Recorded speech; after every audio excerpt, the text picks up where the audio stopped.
bom dia. Meu nome é Thaís e estamos iniciando o programa Conversações de Agosto. Hoje falaremos sobre o papel dos dirigentes públicos e contamos com a presença da Maria Fernanda Alessio, ela que é mestre e doutoranda em Administração Pública e Governo pela FGV e especialista em políticas públicas e atua como assessora técnica no gabinete da Secretaria de Planejamento e Desenvolvimento Regional. A Maria Fernanda escreveu um artigo para o livro Mérito, Desempenho e Resultados, publicado este ano pela Unidade Central de Recursos Humanos, e o artigo dela é o resultado de uma análise, é o resultado da sua dissertação de mestrado, e é uma análise de uma categoria profissional chamada Dirigentes Públicos no Chile. Vamos falar um pouco mais sobre o artigo dela hoje. E quem tiver interesse no livro Mérito, Desempenho e Resultados, ele foi publicado esse ano pelo CRH e fica disponível a versão online no site www.recursosumanos.sp.gov.br/paprh. Quem tiver interesse, você pode baixar a versão do e-book, né? Maria Fernanda, muito obrigada pela sua presença. Vamos direto à primeira questão. Por que você escolheu estudar o tema dos dirigentes públicos no seu mestrado? Bom dia a todos. Bom, a escolha por esse tema foi pelo fato de a gestão de pessoas no setor público me instigar muito. Desde 2010 eu trabalho no governo e acredito que o governo, sem as pessoas, não é capaz de implementar as políticas públicas para os cidadãos. Uhum. Na literatura, quando a gente vai estudar quem são esses atores que atuam no governo, nós costumamos discutir a burocracia pública e os atores políticos, eleitos democraticamente. E, recentemente, vem surgindo a discussão destes dirigentes públicos, ou seja, ele seria uma terceira categoria que estaria mesclada nesta relação entre políticos e burocratas. Então, dada a inovação do tema, o meu interesse em estudá-lo foi justamente descobrir como ele poderia nos ajudar a entender melhor o setor público e a entender as pessoas e como elas podem contribuir para as políticas públicas. Ótimo. E acho que você já falou um pouquinho, mas o que são os dirigentes públicos e o que diferencia os dirigentes públicos dos servidores públicos e dos políticos? Numa resposta bastante simplificada, eu diria que os burocratas ou os servidores públicos em geral são aqueles que são predominantemente recrutados com base em critérios meritocráticos, então prestam concursos públicos baseados em provas e análise de títulos. Desempenham funções gerais na administração pública, como, por exemplo, professores, policiais, profissionais da saúde. Já os políticos são aqueles que são eleitos democraticamente pelos cidadãos. Então, são todos aqueles deputados, senadores, governadores que a população escolhe através do seu voto. Por outro lado, os dirigentes seriam um estrato intermediário entre o político e entre o burocrata, que pode tanto ser originário destas carreiras públicas, como pode ser também nomeado pelo político, não sendo um funcionário público. Então, ele pode ser alguém de dentro da máquina, alguém de fora do mercado, por exemplo. E o que o diferencia é que a preocupação desse ator é atuar como um gestor. Então, ele tem que fazer uma intermediação entre todos esses funcionários públicos e os interesses políticos, que são aqueles interesses da população, e buscar, de alguma forma, coordená-los e implementá-los, buscando os melhores resultados para o cidadão. Entendi. E você poderia falar um pouco sobre a história da criação dos dirigentes públicos no Chile, que foi o tema do seu mestrado, e quando essa categoria foi criada pelo governo? Claro. Na verdade, não existe uma data em que os dirigentes tenham sido criados pelo governo chileno. O que aconteceu lá é que, desde o período de redemocratização, o Chile sempre valorizou muito o conhecimento técnico das pessoas que ocupam as altas posições no governo. Então, ele sempre valorizou lideranças específicas e reformas em áreas específicas, como, por exemplo, compras públicas, serviços de tributação pública, enfim. E houve um período em que essas lideranças, elas sempre foram, até o momento de criação do sistema de alta direção pública no Chile, que foi em 2003, foi um marco que representou uma forma diferenciada de seleção desses dirigentes. Até então, eles eram nomeados livremente pelos políticos. E algumas dessas nomeações levaram a escândalos de corrupção, de remunerações abusivas.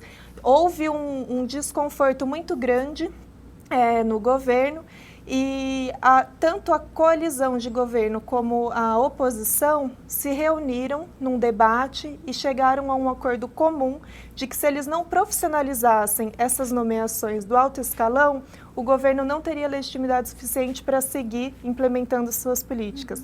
Então, eles criam esse sistema de alta direção que traz como grande ganho para o país uma forma de seleção de todo esse alto escalão governamental, ou seja, de todas essas pessoas que dirigem as organizações públicas do país, de uma forma baseada no mérito. Então, essa seleção significa que eles devem ter um currículo de excelência, devem ter formação específica na área que eles vão atuar. E eles passam também por um processo de entrevistas, análise de perfil, avaliação psicológica, avaliação de competências comportamentais. E, ao final, esse sistema elabora uma lista com 3 a 5 nomes e o presidente ou os ministros podem escolher dentro desta lista aquele dirigente a ser nomeado. Então, o sistema surge como uma forma de eliminar aquela seleção que é estritamente política, discricionária, e passa a selecionar esses dirigentes de uma forma profissionalizada. Ótimo. Só lembrando a vocês que quem tiver alguma dúvida, quiser enviar aqui para Maria Fernanda, pode enviar no e-mail fundap.vc@fundap.sp.gov.br. Então, é só enviar que vai ser respondido aqui online e ao vivo. Maria, vamos para a próxima questão. Como os dirigentes públicos são selecionados? Eu acho que você acabou falando, né, como eles são selecionados e quais as competências. Quais são as principais funções atribuídas ao dirigente público no Chile? Ele tem autonomia para agir em questões orçamentárias ou de recursos humanos, por exemplo? Sim, os dirigentes, complementando o processo de seleção, é um processo amplamente público. Então, o governo disponibiliza em sites eletrônicos e jornais de grande circulação a seleção específica para cada cargo de direção que ele quer preencher. Então, ele delimita ali, por exemplo, eu preciso de um dirigente para gerir todos os parques públicos do Chile. Como deve ser esse profissional? Então, ele estabelece publicamente, num relatório bem extenso, quais vão ser as atribuições desse profissional, quantas pessoas ele vai gerenciar, qual o orçamento que ele vai gerenciar, qual o histórico da organização que ele vai assumir, quais os principais desafios e, mais importante, quais os projetos de modernização que ele deve desenvolver no período em que ele atuar como dirigente. Ele atua por um período de 3 anos, renovável até 2 vezes por igual período. Então, nessa seleção, qualquer pessoa, seja do setor público, seja do mercado, ela vê aquele perfil e ela pode se identificar e prestar para aquele cargo, já conhecendo as competências principais que ela vai ter que desenvolver, ou que ela vai precisar já possuir para dar conta daquele desafio. Então, geralmente, as competências requeridas são liderança, capacidade de gerir conflitos, capacidade de atuar em rede, inovação, entre outras competências. Então, dada essa descrição da seleção, a gente já pode daí perceber que os dirigentes, de fato, gerenciam pessoas, gerenciam orçamentos e eles são dirigentes de organizações. Eles gerenciam a organização como um todo, sendo responsável tanto pela condução das rotinas administrativas do dia a dia, como por entregar resultados ali acordados. Esses resultados são acordados tanto no momento da seleção, quando eles são tornados públicos, quanto no momento da nomeação. Ou seja, quando o dirigente é nomeado, ele assina com o seu superior, que são os ministros de Estado, um acordo de resultados. ou um convênio de desempenho, que vai dizer exatamente esses resultados, como devem ser entregues, como serão medidos. E caso eles não cumpram essas metas ou esses resultados, eles podem ser responsabilizados? Podem. Eles são responsabilizados basicamente com base nesse acordo de resultados. Esse acordo de resultados é um mecanismo bastante flexível, porque ele é elaborado em comum acordo com o ministro e com o dirigente, e ele pode ser revisto. Agora, um aspecto interessante desse modelo é que, ainda que o dirigente alcance os resultados ali estabelecidos, ele ocupa um cargo de livre provimento, um cargo de direção. Então, ele pode ser exonerado a critério político no momento em que isso for oportuno para a administração. Ok. E podem existir ou existem tensões entre os dirigentes públicos e os políticos? E entre os dirigentes públicos e os servidores públicos? Eu diria que entre os dirigentes e os políticos, essa tensão, se existente, ela é muito suavizada nesse modelo. Por quê? Porque o dirigente ele é selecionado pela decisão política. Ainda que tenha um processo seletivo com base em competências e mérito, o político é quem escolhe aquele dirigente. Estabelece com ele um acordo de resultado. E essa relação, ela deve ser uma relação de confiança que é construída entre esses dois atores, o dirigente e o político, ao longo do tempo. Se não for possível essa relação, sim, pode haver conflitos e o dirigente pode ser facilmente removido.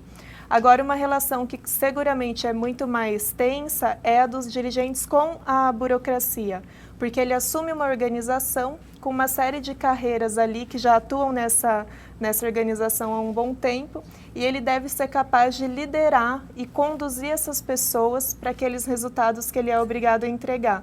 Então, certamente, essa relação ela tem que ser mais cuidadosa e é mais desafiadora para ele. Bom, chegou uma pergunta aqui pela internet. Quais são as competências desses dirigentes públicos, segundo a literatura, do Thiago Santos? Ótimo. Essas competências no Chile são 6 ou 7. De cabeça não devo me lembrar de todas, mas como eu comentei, liderança é uma das principais competências que, independente da posição, ele deve ter. Gestão de redes, gestão de conflitos, inovação. Agora, a literatura, ela vai sempre tratar dessas competências.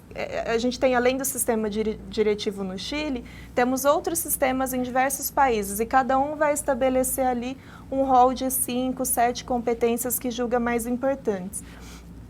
Mas eu sintetizaria essas competências requeridas usando o Mark Moore, que é um autor que vai dizer que as principais competências que esse ator tem que possuir são 3. Uma de gestão operacional, ou seja, é um pouco disso que eu já estava falando, de ele ser capaz de conduzir a organização rumo aos resultados. Uma segunda, que é a gestão estratégica. Então, ele tem que entregar aqueles projetos e conduzir a sua organização pensando no longo prazo, em rever constantemente essa estratégia de implementação das mudanças. E, em terceiro lugar, a gestão política, ou seja, ele ser capaz de relacionar-se também com a esfera política. Ótimo. E você acha que é possível aplicar esse modelo de dirigentes públicos que é aplicado no Chile aqui no Brasil? Uhum. E quais seriam as dificuldades, especificidades do Brasil para implantar esse modelo aqui? Eu diria que o Brasil não precisa, nem nenhum outro país precisa que o modelo chileno seja aplicado em outro contexto. Porque eu acredito que cada país busca e vai encontrando as suas próprias respostas e a combinação mais adequada dessa seleção e dessa forma de tratar o seu corpo de altos dirigentes. Tem países, por exemplo, a França, que prefere que essa alta administração seja composta predominantemente, ou quase predominantemente, por servidores de carreira. Então, desde o início, ela vai capacitando esses servidores, num modelo parecido como o da Fundação João Pinheiro, em Minas Gerais. Os servidores entram na faculdade, já vão se formando para se tornarem servidores públicos, e vão desenvolvendo-se ao longo de uma carreira para ocupar esses altos postos. Um modelo bastante oposto é o do Chile, que está preocupado em atrair, ou seja da máquina, seja do mercado, o melhor profissional para aquela posição. Eu diria que o Brasil já tem um modelo dele, que valoriza bastante as carreiras de Estado. Então, no governo federal, por exemplo, nós temos os especialistas em políticas públicas, os analistas de planejamento, são carreiras bastante consolidadas e elas são geralmente escolhidas para ocupar aqueles altos postos de comissão. Então, eu não diria que o Chile é um modelo a ser aplicado no Brasil. Eu diria que o Brasil tem já a sua característica e que ele pode, partindo das suas características, do seu histórico, daquilo que ele tem de pontos mais fortes, buscar valorizar isso. Então, podemos profissionalizar ainda mais esses altos cargos, né, do alto escalão. Mas acredito que numa resposta que só nós vamos encontrar, que não precisa ser a chilena. Mais uma pergunta. É possível adotar algo semelhante na estrutura política administrativa brasileira? O que pensa sobre isso? É mais ou menos o que você falou, né? Acho que é um pouco do que eu falei. Para complementar um pouquinho, recentemente eu estava buscando entender um pouco sobre isso. Por que um país escolhe um sistema que a literatura chama de carreira, que é esse que vai buscar valorizar mais o seu funcionalismo público, já existente, já consolidado, e por que tem sistemas que vão buscar fortalecer essas posições, né? São sistemas de posição. E o que a literatura está descobrindo é que cada vez mais os países estão mesclando essas duas coisas e estão buscando aproveitar o melhor de cada uma numa resposta para o seu contexto. Então, por exemplo, esse sistema de carreira, ele é muito interessante porque as carreiras são uma rede. Eles têm um conhecimento acumulado, eles atuam coordenadamente e isso é um ponto muito positivo. No sistema de posição, a gente perde isso. Por outro lado, nesse sistema a gente ganha inovação, flexibilidade, você pode trazer pessoas do mercado que têm novas metodologias, novos instrumentos. Então, os sistemas têm os seus aspectos positivos, negativos, vantagens, desvantagens, e acho que o segredo é que cada país vem buscando aproveitar o melhor de cada modelo no seu contexto específico. Ótimo. No Brasil, a gente tem os cargos chamados em comissão, que se assemelham um pouco com esses cargos que você comentou. E muitos consideram que sejam excessivos. Uhum. De que modo que os cargos em comissão podem se aproximar do modelo de dirigente público? E existe alguma tentativa nesse sentido? Você sabe me dizer? Uhum. Eu acho que, em primeiro lugar, a discussão sobre os cargos em comissão, ela também está muito associada a uma discussão do nosso sistema político, que é o presidencialismo de coalizão. Então, existe uma certa tendência em dizer, principalmente no Brasil, de que seria ruim ter cargos nomeados politicamente. Eu acho que essa afirmação precisa ser vista com cuidado, porque o nosso sistema de coalizão, ele exige que os atores políticos consigam fazer arranjos e combinar formas de governar conjuntamente. E esses cargos são essenciais para isso. Então, eu entendo que mais do que discutir a quantidade, se é muito ou se é pouco, eu acho que o que importaria seria discutir a forma como eles são providos, que é a discussão sobre o Chile, ou seja, até que ponto é necessário e é positivo reservar uma parcela desses cargos para essa nomeação exclusivamente política e até que ponto é interessante que nós tenhamos esses cargos profissionalizados. E quando eu digo profissionalizado, eu estou pensando num modelo que, no momento em que o servidor é nomeado para aquela posição, houve previamente uma avaliação da competência gerencial dele, do mérito, da sua experiência, da sua capacidade de estar ali para desempenhar aquela função. Eu acredito que nós temos, no livro eu cito, por exemplo, a experiência dos empreendedores públicos de Minas Gerais, que é similar a esse modelo, ou seja, você seleciona através de um processo amplo de avaliação curricular e entrevistas, e eles assumem posições com produtos bastante específicos, resultados que devem entregar. E no estado de São Paulo, a Unidade Central de Recursos Humanos vem desenvolvendo um projeto que é a certificação ocupacional, que busca de alguma forma trazer esse olhar da capacidade técnica para os dirigentes de escola, os dirigentes de saúde, dirigentes dos CEAMAS, ou seja, para que ele seja nomeado pelo secretário para aquela posição, previamente ele tem que ter sido avaliado numa prova que atesta que ele tem as competências necessárias para aquele desempenho. Então, acho que a gente tem ainda algumas experiências específicas, mas estamos avançando para um modelo mais profissional. Certo. Bom, o nosso tempo está encerrando. Você tem alguma mensagem final? Eu acho que como mensagem final, gostaria de desejar a todos os servidores e inspirá-los para que se comprometam com o seu trabalho no dia a dia. Eu também trabalho, como você, no setor público. A gente sabe como é desafiador, né, atuar no nosso dia a dia. E eu desejo que todos aqueles que trabalham, que possam se inspirar a partir dessa experiência chilena, buscando sempre entregar melhores resultados no seu dia a dia, pensando no cidadão, que é o nosso maior beneficiado, o nosso melhor objetivo, exatamente. Bom, muito obrigada pela sua presença, acho que foi muito esclarecedor. E quem tiver interesse, não deixe de baixar o livro, ele na versão e-book dele e aqui. E o site, pelo site www.recursoshumanos.sp.gov.br/paprh. E aí tem toda a dissertação do mestrado da Maria Fernanda e pode tirar mais dúvidas. Bom, agradecemos a todos pela audiência, quem acompanhou aí pela distância. O vídeo vai estar disponível no nosso canal da UCRH, que é o CRH 21. E até mais.